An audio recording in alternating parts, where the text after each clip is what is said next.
All right. Cheers and salutations. Welcome one and all to Americans Learn. This is part 3 of I guess, a 3-part series. So we turned the first video into 3 parts. So there's 2 other videos that we will also turn into 3 parts. But this is called The Turkish Century from Hittites to Ataturk. Hold on, I want to get the name correct properly. Kraut. So thank you, Kraut. All the best to you. So this is the final part of the video. So we will... Sneezing on air. Isn't that something? Anyways, the original content creator, the link is in the description box below. And of course, as always, be sure to like, comment, share, and subscribe, hit that ring bell notification. And here's hoping we don't see any more attacks on Constantinople, you know, any kind of renaming. Just leave it alone. Okay. The first 2 parts, I mean, come on, there's a lot of horrific imagery of Rome falling apart and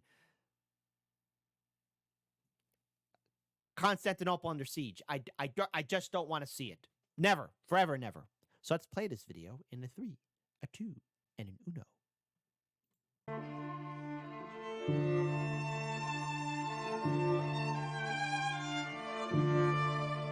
If you Google the Young Turks, the result you're going to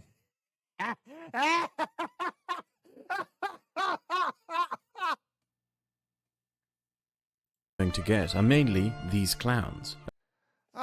It's Anna Banana, Fat Tony, and Hassan. Streaming is just so hard. It's hard work streaming. Dude, you're on Twitch and you're watching like Hell's Kitchen. Making millions of dollars. You're fine. You live in a mansion. Just enjoy your slice of frickin' pizza and stop bitching. Streaming's so hard. Streaming is just so hard. Do you have any idea how many millions of billions of people would club you upside the head? And there's Anna Banana and Fat Tony. Anyways, yes, clown's correct. A group of American left-wing pundits who named their show after the Young Turks. Why you would do that, I don't know. The result, however, is that this is what people think the Young Turks are when they... Oh, I remember this. I remember that night. Okay. For those who don't remember, some mad lad genius actually did a compilation of them having a meltdown on the 2016 election night, right? And look, I was there in Philly, and I remember leaving the convention saying, hey, guys, there's a real good chance that Trump could win this. And I got ostracized by a lot of people. You know, like, hey, you know, just there's a lot of angry people. People aren't able to sniff the environment, and I got a lot of shite saying, hey, there's a 50-50 chance in 2016 it go Trump. And everyone was so upset, like, kid, how dare you say it? I said, look, I'm 50-50 on it. But don't be surprised once everything's done in 2016. There were a lot of crying people that day. I was fine. I was eating some pizza. And then I woke up the next day trying to live in a world that's understandably out of my control. Like how a true Roman should. The Young Turks were in fact someone else. It all started in the 1800s after several military defeats. The Ottomans invited foreign military staff to train their military officers in Turkish officers. Hold on, let's sorry, I don't know why it got reset that way. Apologies for that, folks. I don't know why that happened. Someone else. It all started in the 1800s after several military defeats. The Ottomans invited foreign military staff to train their military officers in newly built cadet schools in places like Thessaloniki. A generation of young Turkish officer cadets, as well as a generation of Turkish students of law and medicine, had the opportunity to travel abroad and study the newest insights in technology, military leadership, and laws abroad. And it convinced them that something had to radically change if the empire was to be saved. They formed underground organizations such as the Committee for Union and Progress, but they became more commonly known as the Young Turks. These revolutionaries believed that for the Ottoman Empire to survive, it needed to reform and adapt to a new world where it would take its equal place amongst European empires. At the turn of the century, the Ottoman Empire fell into another period of crisis. The Austrians occupied Bosnia, and dozens of rebellions flared up by Greeks, Armenians, Albanians, Macedonians, and Arabs. Within all this mess, the Young Turks seized the opportunity to seize power in 1908. The Sultan was forced into signing away all political power and reinstate a constitution. The Ottoman Empire became a constitutional monarchy, but in no way became a democratic society. But their ascent to power did not slow down the decline. Instead, it encouraged outsiders to take advantage of the instability. An Albanian uprising, a war with the new Balkan states, and a war with Italy were the result. The Ottomans lost their last lands in the Balkans, as well as Libya and strategically important Aegean islands to the Italians. And the uprising in Albania foreshadowed what was to come in the following decade. After crushing the rebellion, the Young Turk government banned the Albanian language, Albanian alphabet, Albanian schools, and Albanian traditional dress. By 1913, power resided with a military triumvirate under the three Young Turk pashas or military leaders, Talat Pasha, Enver Pasha, and Jamal Pasha. And with that, they also increasingly abandoned the idea that an empire of multiple ethnicities and faiths could successfully be preserved. Turkification was instead what they worked towards. As the Young Turks started to build a modern nation-state out of their empire, they sought new ideas and fictions around which to forge their new vision. The old ways, the ways of the religious hierarchy and Sharia, had to go. But what do we replace it with? The Young Turks adopted a nationalism through which they saw peoples in ethnic and lingual categories and classifications. They started using the word Turk when describing themselves and the land most Turks lived in. While the Ottoman nobility may have spoken Persian, the Young Turks popularized the use of the Turkish language as a rebellion against the corrupt royal elites. This was an era of nationalist movements across the world trying to reaffirm and reassess cultural independence and identity. In Ireland, Gaelic cultural organisations formed and playwrights wrote pieces like Kathleen Houlihan, which had the distinct purpose of separating Irishness from Britishness and rediscovering and reinventing an Irish cultural identity. In China, nationalists overthrew the Manchu monarchy and reinvented a new Han Chinese republican national identity. The Indian National Congress increasingly protested the British presence in India, and what happened in the Ottoman Empire was no different than the child of its time. The Young Turks searched for national figures and heroes to reinvent a Turkish culture. The word Turk comes from a tribal name of the old Turkic era and means strength. They rediscovered a medieval Turkish poet and religious mystic, Yunus Emre, who broke with the standards and customs of his time by refusing to write poetry in Persian and refusing to preach religion in Arabic, instead doing so in the common Turkish language of the peasants. He was declared to be the father of the Turkish language, which, however, isn't really true. He just wrote in Turkish to reach more people. Young Turk leaders and politicians such as Ziya Gökalp defined the new Ottoman Empire as a society consisting of people who speak the same language, have the same education, and are united in their religious and aesthetic ideals. Okay, that's pretty fascinating, knowing how nations do form and people and nationalism and identity. It's, again, that was pretty popular back in the day, so... And, it still resonates in this day and age, too.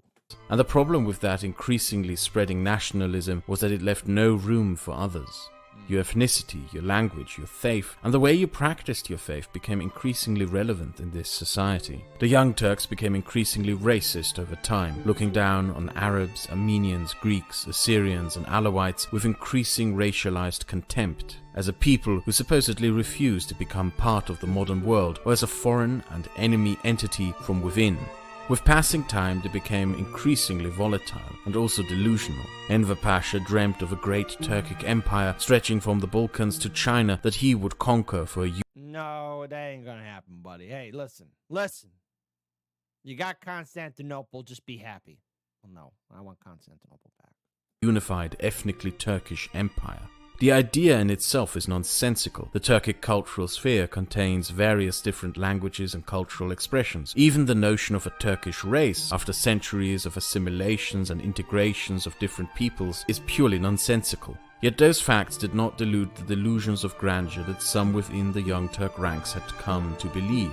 A Turkish empire was to be built, and those within it who were not Turks would have to assimilate into becoming Turks or go. The Young Turks aligned themselves with the German Empire, dressed like German officers and generals, and saw the German Empire as an exemplar model for how to build their new empire. As such, they helped drag the empire into the First World War, which first and foremost exposed one thing: their incompetence. Jamal Pasha marched south, intent to take Egypt from the British, lost, got bogged down, and took out his frustrations by mass hangings of Arabs and Assyrians, which resulted in the Arabs increasingly despising their Turkish overlords. Enver Pasha had the genius idea of invading Russia without preparing for the Russian winter. Oh, boy. Napoleon and the German Third Reich could tell you not to do that. With predictable results. He came back and instead of taking responsibility, blamed the Armenians. Oh. Oh, no. Oh, boy. Oh, boy, here we go.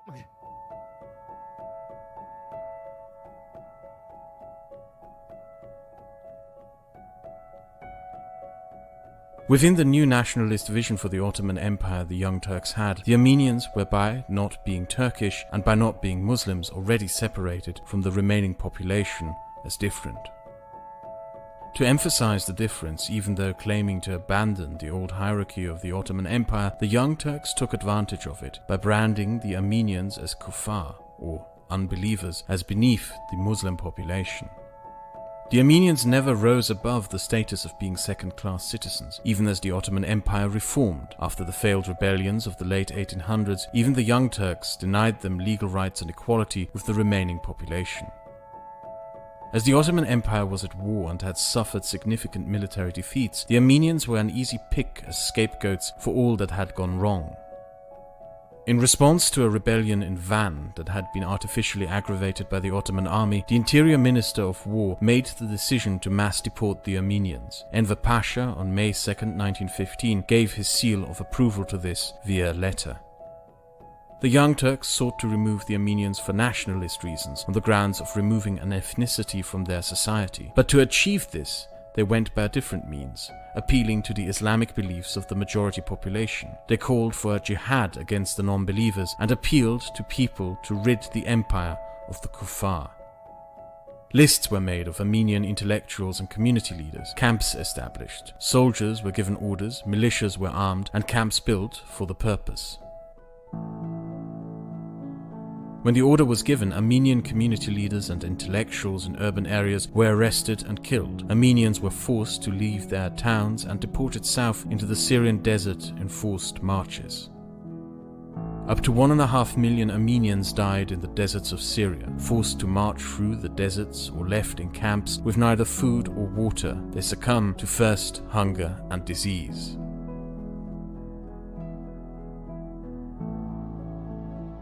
Every genocide has its deniers. However, the traces of what happened cannot simply be wiped away. Travel through eastern Anatolia today and you will see the empty Armenian churches wherever you may go. The Armenian genocide is denied by the Turkish government and Turkish academia to this very day, and the society that cannot confront the demons of its past is a society that will be haunted by those demons. As such, we will encounter this genocide again in later chapters.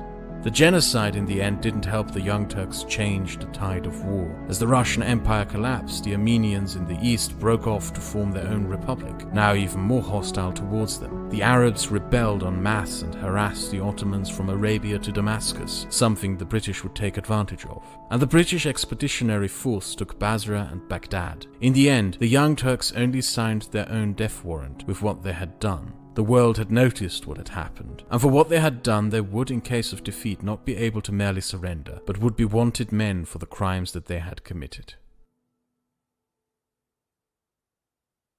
I didn't want to pause, but that was a very well done explanation about the stages of genocide and what happened to the Armenian people.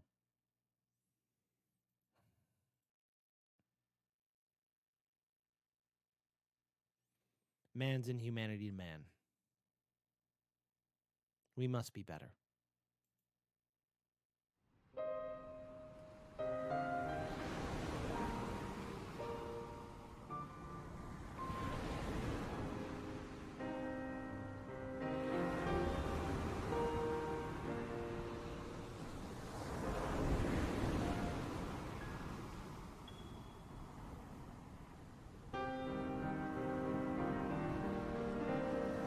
Our story, the story of modern Turkey, begins here on the beach in the Dardanelles, in a place called Gallipoli. And to fully understand and appreciate, we need to go back to be introduced to the man who would make and shape modern Turkey, Mustafa Kemal Atatürk. He was born as Mustafa in 1881 in Salonika, which is today's Thessaloniki in modern-day Greece. It might seem weird to you, but in the Ottoman Empire, commoners did not have last names, only the royal family did. Growing up in Ottoman Greece as a Turk would impact his views in later life. The experience of being part of a minority in a majority culture, but also in that he was exposed to the nationalism and ideas of the Greeks around him at the time. Not just if Greece should be an independent state or not, but whether it should be a Hellenic kingdom or a Hellenic republic.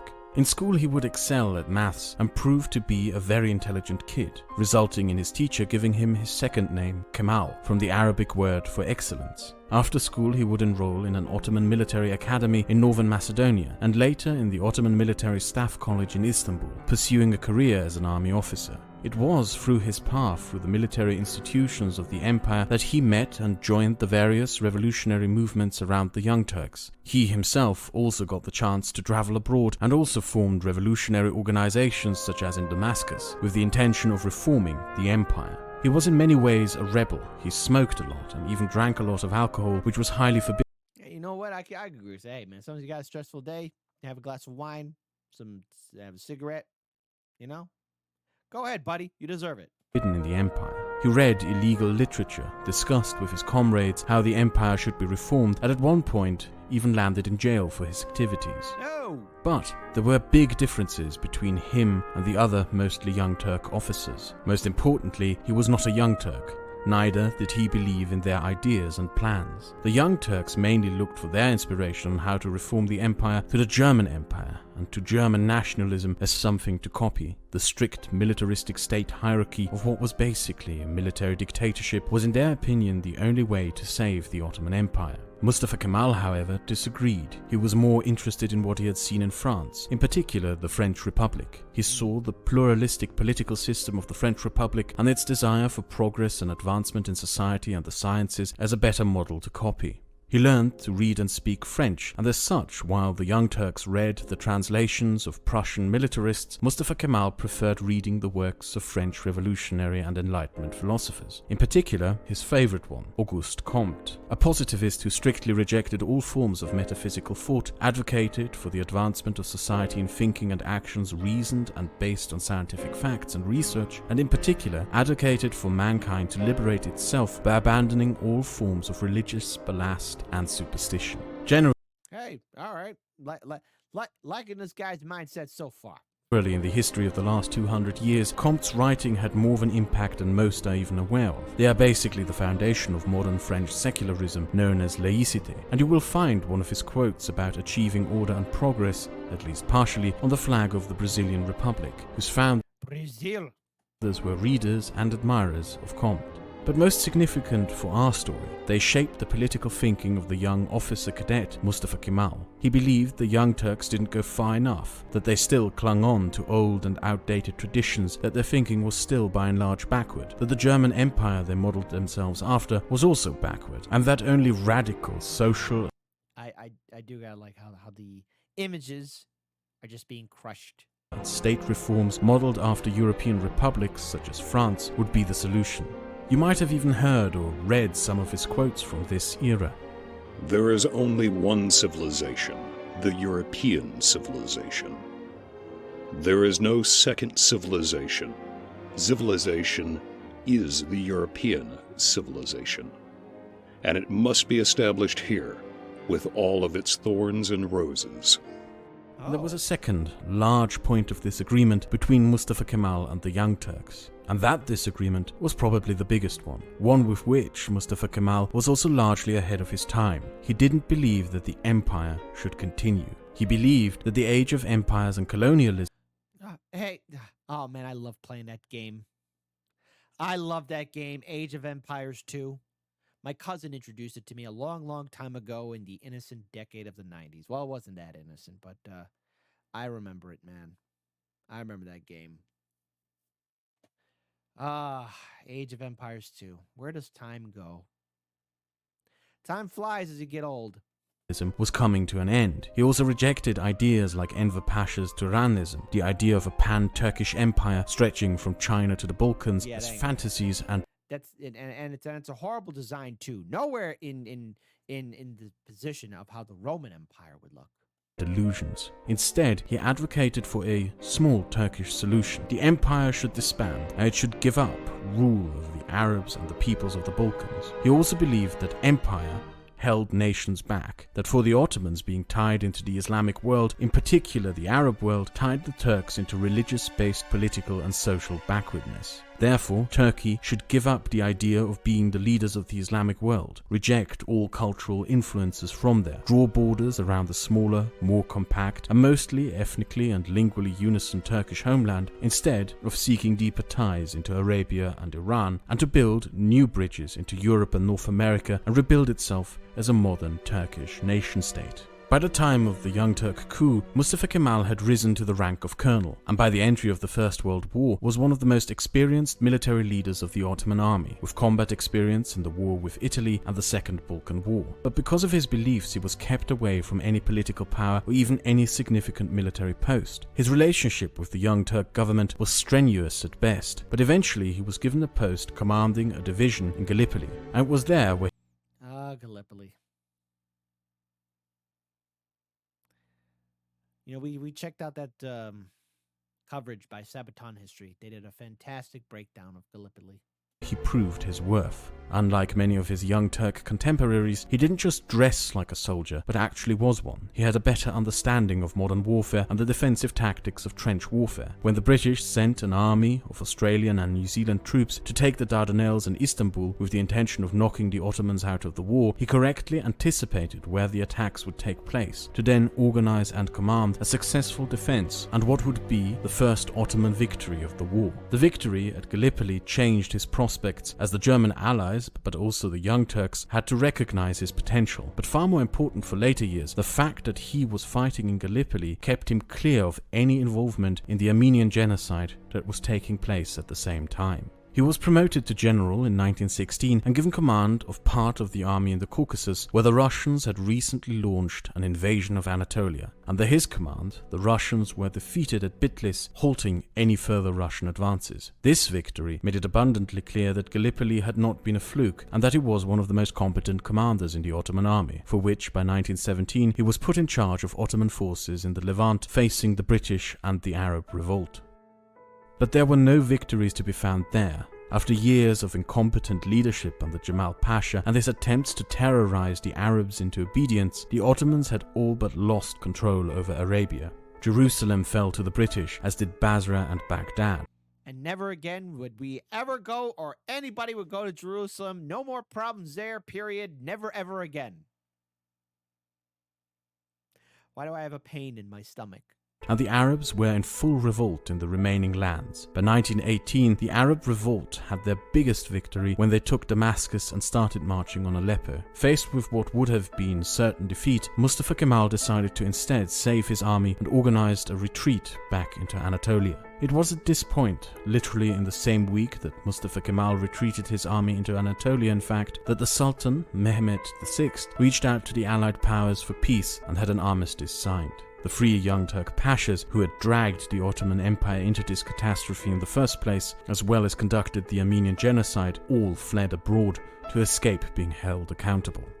Which in the end didn't help them much. Talat Pasha was shot dead by an Armenian in Berlin in 1921. Wow. Enver Pasha was killed by an Armenian Red Army officer in the Caucasus in 1922. Jamal Pasha was killed in Georgia in 1922 by a group of free Armenians.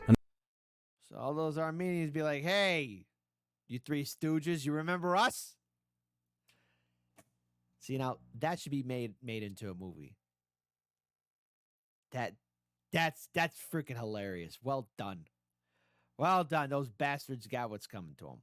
And many other senior Young Turk figures involved in the Armenian genocide who had fled abroad were killed by Armenians. It is also You know what? Damn, that would make a hell of a movie or TV show. Often forgotten today that in the aftermath of the war, legal action was taken against many of the Ottoman officials who had partaken in the Armenian genocide in the defeated Ottoman Empire. This was demanded by the Allies and also endorsed by Mustafa Kemal, who wrote, It is our main wish that the rule of law be applied impartially, and that complete justice begins. Since the responsibility in our country is equally shared by young and old, the punishment should not only remain on paper, thereby remaining only propaganda which can lead to many unnecessary discussions, but should be carried out, since this would successfully impress the foreign element. The court-martials set up by the Istanbul and Ankara governments were, however, lackluster, designed in a way that cabinet members could influence outcomes and sentencing, and many of those involved managed to escape punishment.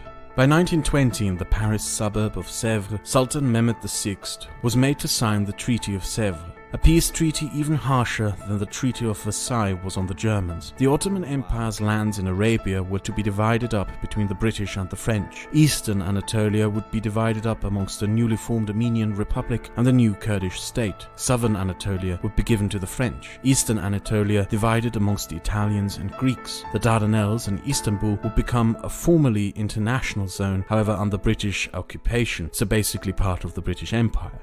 The Turks would be restricted to a small remaining rump state in northern Anatolia, which was 15% of what the empire was before the war, and under a de facto colonial supervision. Adding to that were crippling reparations, and it became abundantly clear that the Turks were to have their lands divided up as colonies to the victors. This treaty was unacceptable to Mustafa Kemal, who in mid-1919 was tasked with reorganizing the Ottoman army to crush any resistance against the treaty and the Sultan in the remaining rump state. Instead, he assembled a congress and from the small town of Ankara declared independence from the Sultan's government and proclaimed to resist the foreign occupation of Anatolia, beginning the Turkish War of Independence. That war, from the onset, seemed absolutely hopeless. The Turks were on their own and pretty much surrounded. The Greeks used this crisis to invade Anatolia in an attempt to build a greater Greece.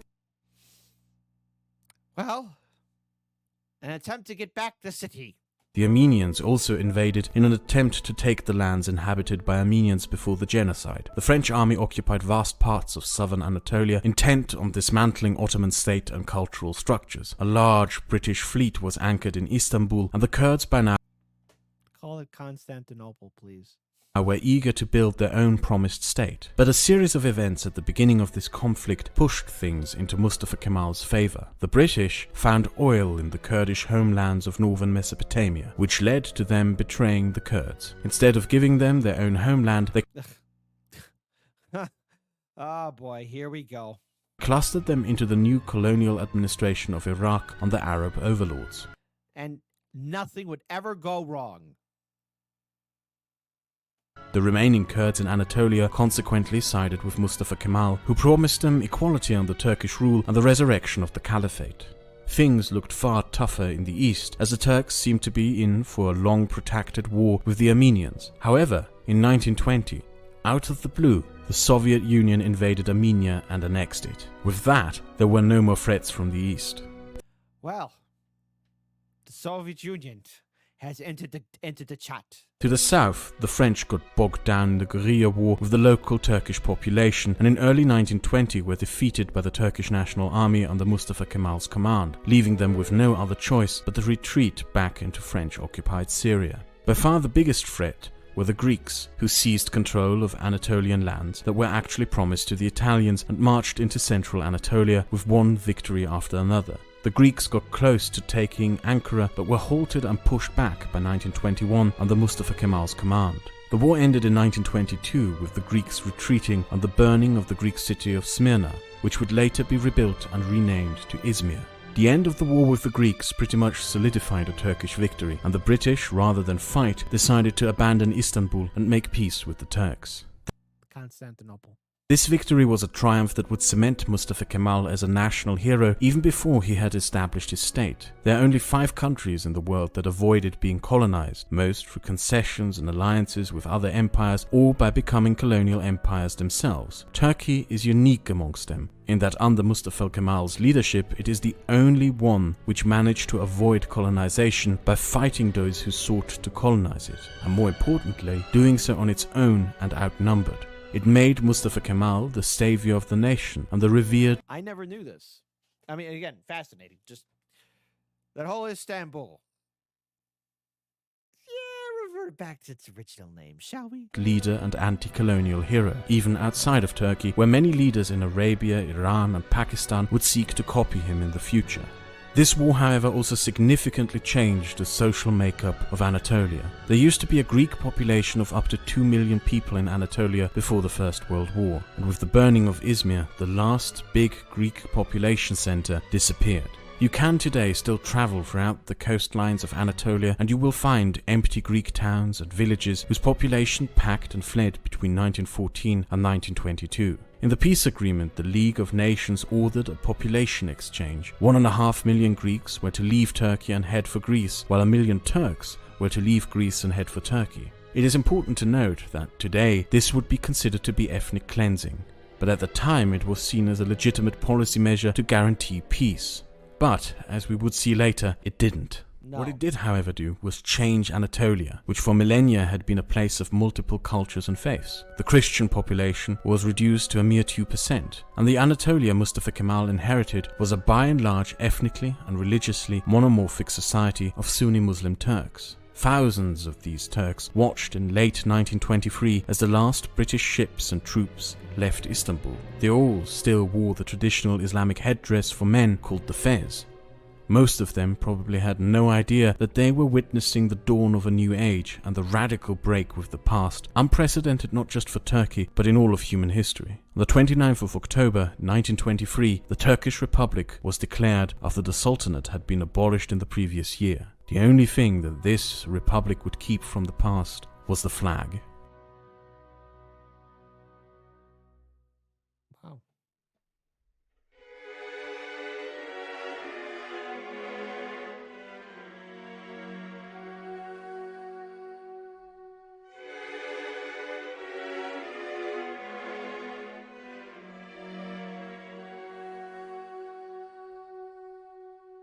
The politician who needs help of religion to govern is nothing but an idiot. For more than 500 years, the rules and theories of ancient Arabic sheiks, Muhammad, and the absurd interpretations by generations of filthy and ignorant clergy in Turkey dictated all civil and criminal law. They dictated the state from the Constitution, the smallest of activities and gestures of citizens, their diet, the hours of rest and labor, the choice of clothing, the curriculum in schools, our manners and habits, and even our most intimate thoughts. Islam is a rotting corpse that is poisoning all of our lives. Whoa, Mustafa, shoot! There are many different nations, but there is only one civilization.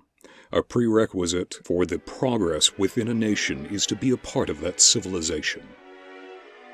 There are no differences between the Orient and the Occident. There is only a difference between backwardsness and modernity. Heavy hitting right there.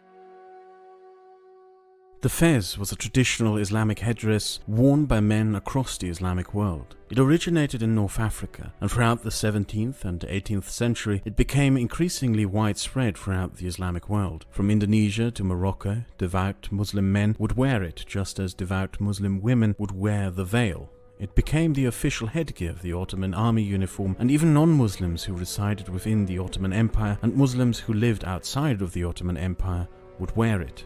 It signified loyalty to the Caliph, the Islamic social order, the Ummah, and the Caliph's authority over the Islamic world. You can see the fez on the heads of the cheering crowds as the Turkish Republic is founded in 1923. At that time, 80% of that republic's population lived in the countryside. 90% could neither read nor write. Ideas such as nationalism, republicanism, liberalism, progress, modernity, science, or secularism were something most people had never even heard of. A national identity didn't exist, and most group identities were restricted to clans, religious groups, and family structures within rural villages. This was not a population that could carry and advance a revolution, especially since they wouldn't even understand what a revolution was or what they were doing it for, which consequently would shape what Ataturk's revolution would be, one dictated from the top to bottom, and not the other way around as revolutions usually go. This in return would leave behind a legacy of governance enforced autocratically from top to bottom, no matter what the wider rabble may think of it. Within a period of 14 years, the world of the average Turk was turned completely on its head. On the 3rd of March 1924, Mustafa Kemal formally abolished the caliphate. This might seem like nothing to you from an outsider's perspective, but remember, the Sultan and the Caliph were two separate institutions. The Sultanate had been abolished 2 years before with the founding of the Republic, but the Caliphate had still existed. There were many sultans throughout the Islamic world throughout its history, but there could only ever be one caliph. The caliph was not a pope of the Islamic world, but considered to be the spiritual descendant of Muhammad and to represent his authority as a religious authority to all Muslims. The caliphate had existed since Islam itself existed. The title had gone from the Umayyads to the Abbasids to the Ottomans, and was seen as an integral part of the Islamic faith and the understanding of the Ummah as a community of Muslims in the world under a leader. And with one stroke of a pen and the presidential proclamation, Mustafa Kemal abolished it. Gone was a central element of the Islamic world, an authority to all Muslims and their understanding of themselves as a group identity and part of a community that had existed for over 1,000 years. The consequences of this decision were monumental. Mustafa Kemal had promised the Kurds to protect the caliphate in the War of Independence, which resulted in the first split between the Kurds and the Turks. But the consequences were even larger beyond the Turkish Republic. It completely shattered a key element in how many people in the Muslim world saw and understood themselves. What are we now? Who are we? What is our tribe? Our identity, our community? Are we still Muslims? Can Islam persist without the caliphate? Are we nationalities? Are we Asians? Are we Africans? Are we Arabs? Are we Iranian? Are we races? Are we comrades? Are we a community? Can Jews or Christians be part of our community? Can we live with Hindus? Are we kings? Are we republicans? Are we back in the 6th century? What? Where? Who? How? Many, if not most, of the problems throughout the Islamic countries in identity, politics, and nationality can be traced back to this fateful moment. From Gamal Abdel Nasser's proclamations of Arab nationalism, to Iran's Shah proclaiming himself to be a living god, to Jinnah founding a separate Muslim. Look, it's never cash money to call yourself a living god, okay? It's because somebody's going to put that to the test. Now, as the people ask Caligula how that turned out, right? Here's Sinai Claudius. He's begging, no, you can't kill me. I'm a god. Nation in India, to anti-Semitic pogroms in Iraq and Morocco, to the Saudis dragging their society back into the late Iron Age. On the 4th of April 1996, when Mohammed Omar founded the Taliban, he broke open the chest of the cloak inside the Shrine of the Cloak in Kandahar, Afghanistan, where Muhammad's cloak had been kept for centuries, and wrapped himself in it, proclaimed before his followers that he was the legitimate representative of Muhammad, the Caliph of all Muslims, leader of the new caliphate, and that the false gods of nationalism, democracy, and communism had failed. Events echoed when bin Laden proclaimed his war to restore the caliphate to the black flags recently flying over Iraq and Syria. It is still too early to say what the full consequences of Mustafa Kemal's decision were when he abolished an institution that he thought of as too backwards to be reformed and therefore had to be destroyed. But make no mistake about the tremendous impact that this decision had throughout the world. Small little ripple effect in a pond, forever causing great changes. I never knew that before, or what Mustafa has done, or the groundwork that he did, and how it definitely resonates in today, and all the fantastic fun we're living through. Stay with me, folks, and the people in the back. What could possibly go wrong? But for Mustafa Kemal, that decision was just the starting shot. He Oh boy, what else did you do, buddy? followed it up by banning the fez, turbans, niqab, and burqa and the criminal penalty. The hijab was banned in public spaces such as schools and government buildings, and women who, throughout most of the history of the Islamic world, had been silent figures forced into the background by religion, were told to come forward and be public beings and figures. This was followed by the closing of all Islamic schools. Keep in mind that at the time, all schools were Islamic schools, and the Sunni clergy held a monopoly on education. This was now over. New schools were opened. The curriculum was entirely secular. Religion was scrapped entirely out of education, and education was compulsory, and far more radical, it was also compulsory for girls, who had previously, due to Islamic customs, been denied any and all education. This was followed by all women being granted and guaranteed legal equality before the law. And that was followed by the abolition of the Islamic calendar. It was no longer the year 1344, but the year 1925, as it was throughout the rest of the non-Muslim world. Next, he abolished Sharia law in its totality in each and every corner of the legal code, be it civil or criminal law. No more special taxes for non-Muslims, no more restrictions of freedoms, no more prohibition of alcohol, All right, I could roll with that. Hey, come on. Everyone has to have a drink once in a while. no more punishments for apostasy or other. He introduced freedom of consciousness, making it possible for Muslims to convert to other faiths, or even openly leave their faith and be open atheists. Marriages between faiths and lack of faiths were now legal. Oh, hey, what do you know? True love. Who doesn't love that? Right there. See, look at those two circles. Finally, you two lovebirds can just hang out and make all them babies. Without a spouse being forced to convert, as it would have been under Sharia. Mixed faith couples could now raise children together, which was forbidden under Sharia. The Islamic courts, Sharia justices, and the Sheikhul Islam, the highest religious legal authority in the land, were all abolished. He introduced a civil code of criminal and civil laws, shaped after examples set in Europe and North America, the first, and so far, only majority Muslim country to ever do so. Next, he banned the call to prayer from minarets at mosques. Next, all imams became state bureaucrats on government payroll, under control by a secular government institution. What could and could not be preached during religious sermons had to be approved by the state. Preaching in Arabic was abolished and had to be conducted in the Turkish language. Next, the Turkish alphabet was Latinized. The old Persian Arabic alphabet was replaced at all state and commercial institutions and schools. All adults who could read and write had to learn the new alphabet. All who couldn't read or write were taught to read and write with the new alphabet. All children would be raised with the new alphabet. Government advisors cautioned Mustafa Kemal to do this slowly and that it could only be done over the course of a decade. But Mustafa Kemal persisted and had this reform pushed through in 5 months. Next, You know what, Mustafa, man, you are earning my respect, buddy. Hey, 10 out of 10. You made some life-changing decisions. all Turks had to take last names. Until then, people throughout the Islamic world had mostly only had 1 or 2 names, but there was no such thing as a last name or a family name. Mustafa Kemal changed that and took the last name Ataturk, which means the father of the Turks. He was the only one to take this name, and since he had no children, he would, in Turkish history, be the one and only father of the Turks. Well, that's the way to secure that name. Next, Islam as the official religion of the state was cut out of the Republic's constitution. This was then followed by secularism being written into the constitution, defining the Turkish Republic as a state that separates religion and state. And there's a note to be made here.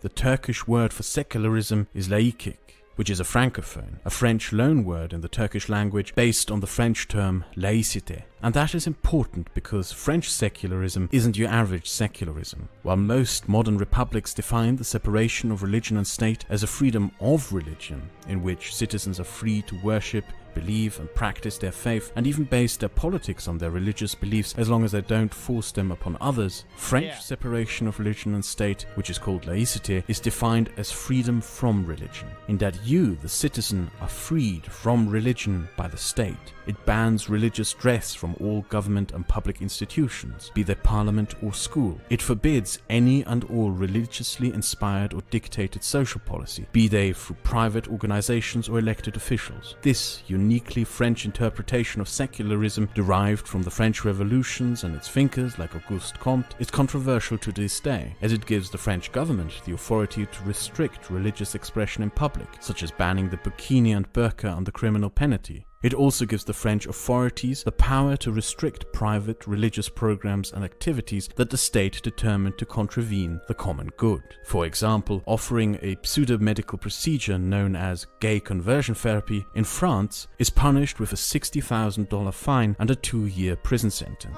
Laïcité is far more invasive and has a more hands-on approach to the separation of state and religion than in most other republics and democracies, and it is this type of separation of religion and state which Ataturk adopted for his new republic. Turkish society was torn down to then be rebuilt and modelled after the European states of the time. But Ataturk didn't just want to catch up with the modernity of his neighbours, he wanted to outdo them. But where could he? In what regard were European and American nations still lagging behind in progress? These were for most modern states technologically advanced with legal equality for all men, but mostly only for men. At the turn of the decade, women's equality movements had sprung into action as they had never before in human history. This is where Ataturk saw an opportunity to show off the progress of his new society to the outside world, and to even hint on how his new republic might soon overtake all the others. In the decades before, the Ottomans had made a point of showing off their princes to the outside world as symbols of the empire. Ataturk turned this on its head. He adopted several young girls who showed promise in education and accomplishments, such as Afet İnan and Sabiha Gökçen. Afet İnan became an accomplished anthropologist and historian. Sabiha Gökçen became the world's first Air Force pilot, and they both were presented throughout the world as symbols of progress within the Turkish Republic. Most countries represent themselves through national symbols, such as a national animal. Within this concept of national symbols, France is unique as it represents itself as a woman, the famous Marianne leading the revolution. Ataturk decided that the symbol of Turkey was to be a modern, dark-haired Turkish woman leading the nation to progress. These were the images that Ataturk wanted the world to see. No longer should Turkey be seen as this weird backward nation where veiled women are hidden behind closed doors, but a forward-thinking republic where a female president of a university and acclaimed historian can congratulate American women on receiving the right to vote and finally being the equals of their Turkish sisters. Wow. Wow. Holy cow. I never knew this. Amerika kadınlığını takdir ederim. Çünkü siyasi haklarını tamamen kazanmışlardır. Türk kadınları da şimdiye kadar aldıkları haklarıyla iktifa etmeyeceklerdir. One of Ataturk's biggest projects was his new capital. At first, there was confusion when he moved the capital from Istanbul to Ankara. Can you please just call it Constantinople? Maybe just rename it. If it's not going to be the capital, just give it back its old name. It won't hurt. It'll soothe the soul. Istanbul had been one of the world's most important metropolis for millennia. Ankara was comparatively Constantinople was the most important city ever. Nothing, a small town with a population of barely 30,000. But this was done for good reason. Compared to Istanbul, which had geographically been a central location in the larger empire, Ankara was geographically more central within the geography of the new republic. It was easier to access, had the only rail network leading into the south, and contained the headquarters of the army. But more importantly, the small size also served another purpose for Ataturk. He could build a new city for a new state in a new century. At a time when modernist architects were persecuted by fascist movements in Europe, Ataturk invited many of them, such as Bruno Taut, Clemens Holzmeister and Paul Bonatz, to come into a Turkish exile and build a new capital with him. What they built was the futuristic Ankara that we know today. Detached from many concepts of traditional Middle Eastern style of buildings, a modern European metropolis was stamped out of the ground. If you visit the city today, you will find the symbols of another cultural revolution that took place here, manifested in architecture. Best symbolized with the Road of Lions, because these lions are imitations of 10,000-year-old Hittite bronze figurines. Adding to that, the coat of arms that Ataturk chose for his new city was a Hittite sun wheel, and the Road of Lions is also not far away from the newly built Turkish National Museum, filled with Hittite, Assyrian, Persian, Greek, Roman, and nomadic artifacts. Hey, there's the Romans. We love you. This might seem small to you from an outsider's perspective, but symbolized another monumental break from traditions and customs in Islamic societies. Before Ataturk, pre-Islamic cultures and relics were considered to be barbaric or even as sacrilegious or demonic by Islamic societies. In Arabia, ancient pre-Islamic castles and temples are being destroyed to this very day.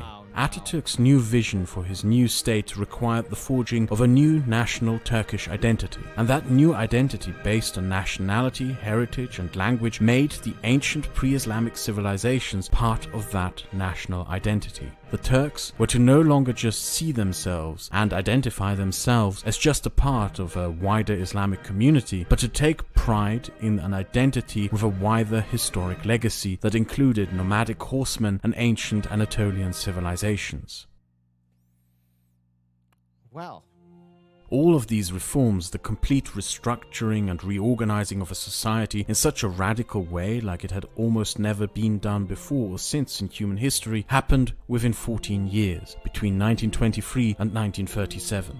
The goal behind them was to create a modern state shaped after a European republic. But precisely the problem there is that republics are more often than not societies with a right to self-determination for the individual. Ask yourself this: is a society that forces you to not be religious any better than a society that forces you to be religious? You might find forced political religiosity and religious doctrine more contemptible than forced secularism, but a key component in both remains the force. Erziehungsdiktatur is a term coined by the German historian Harald Neubert, who spent the final years of his academic career trying to figure out why the Soviet Union had failed. The word basically translates to educational dictatorship, or the educating dictatorship. The idea is that the state was ruled by an ideological minority who found their legitimacy not through public approval but within their own beliefs, and saw it as their role to rule as dictators until the public would finally be educated enough to see the validity of those beliefs and elect them through their own volition. However, in the Soviet Union, the dictatorial experience merely educated the people into rejecting that ideology. Ataturk's state was in many ways such an educational dictatorship. Ataturk saw himself as the first and last dictator of Turkey, the one dictator that the nation needed to educate it into never having another dictator again after him. The problem he had was putting this into effect. In 1925, he encouraged opposition figures to found a liberal opposition party with the intention of gradually democratizing society. However, seeing this as a weakness, disgruntled remnants of the Young Turks attempted to assassinate him, and the Kurdish Sheikh Said launched a rebellion to overthrow the republic, to reinstitute Sharia and re-establish the caliphate. The project of Turkish democracy was put on rest, and Ataturk responded with harsh measures, executing the remaining Young Turk leaders and launching a heavy military crackdown against the Kurds. It was after this backlash that he somewhat backtracked his previously more radical positions. We believe that religion, which for the longest times has been used as an instrument of politics, must be liberated from politics to be elevated. We cannot abuse our holy faiths as instruments of politics. It is unclear how sincere he may have been when making this statement. Ataturk himself had stopped practicing Islam in 1923, but besides the conflict with the religious population, the Kurdish uprising of 1925 also exposed other problems with the new vision of the Turkish national identity. The fact that it was built on a new nationalist identity formed exclusively around the Turkish language, heritage and culture. It left no room for Kurds, thereby sowing the seeds for inevitable future conflicts. It was an idea that left no room for any cultural, lingual and to some extent even political aberrations. However, the pluralism that Ataturk wished for this society to achieve requires such aberrations and diversity to exist. To ensure that his vision for the future after him would be safe, Ataturk established the National Security Council, an institution of generals that had the expressed permission to intervene in the politics of the country by force if the constitution of the secular republic was ever under threat of being undermined. A role usually given to civil opposition, and the Supreme Court was thereby handed to the army, guaranteeing even more future conflict potential. The cracks in all of this would show at some point. Decades later, it would be revealed that Sabiha Gökçen, the war hero, a national symbol of Turkish social progress, was actually an Armenian, a genocide survivor adopted from an orphanage by Ataturk. The diversity in this society was still there, it was just hidden behind the scenes. Yo!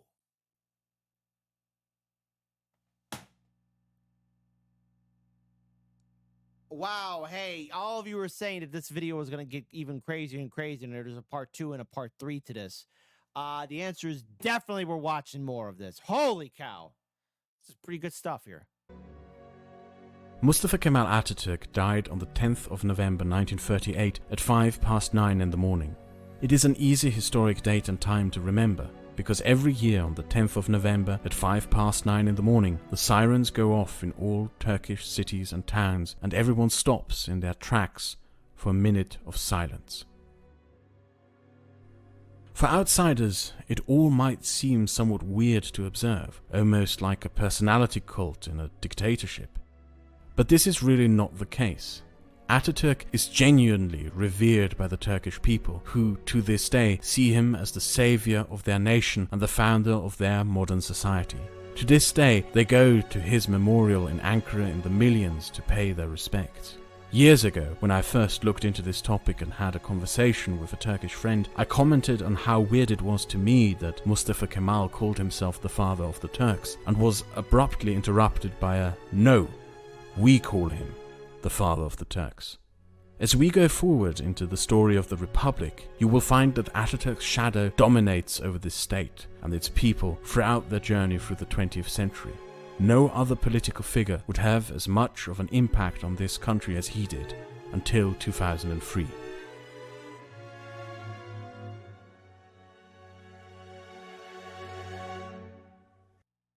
All right. Wow, there's a lot to unpack here, but I'm going to make you guys and gals a promise, you hip cool cats. We're going to check out part 2, and we will split that into a 3-part series as well. Look, please support the original content creator.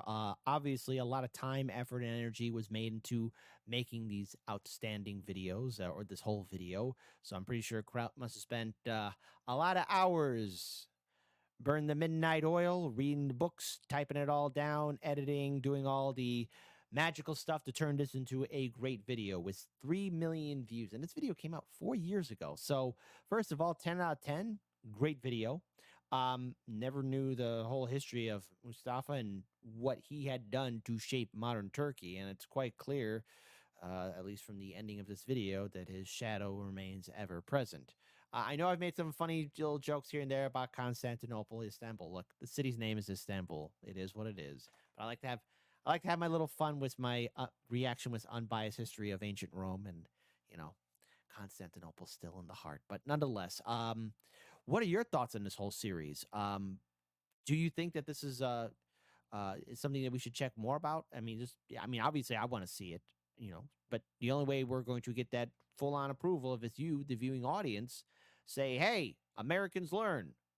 Get your learn on and check out the second part. And I guess I was saying it right, Ataturk, which means, I guess, father of all Turks. I never knew that meaning. So this YouTube channel is called Americans Learn for a reason, and we just got our learn on here. So as always, I hope all of you are taking good care of yourselves and each other. Drink that water, keep your heads on a swivel, and we'll see you in the next time. So there you go. Well done. Well done, Kraut. Well done.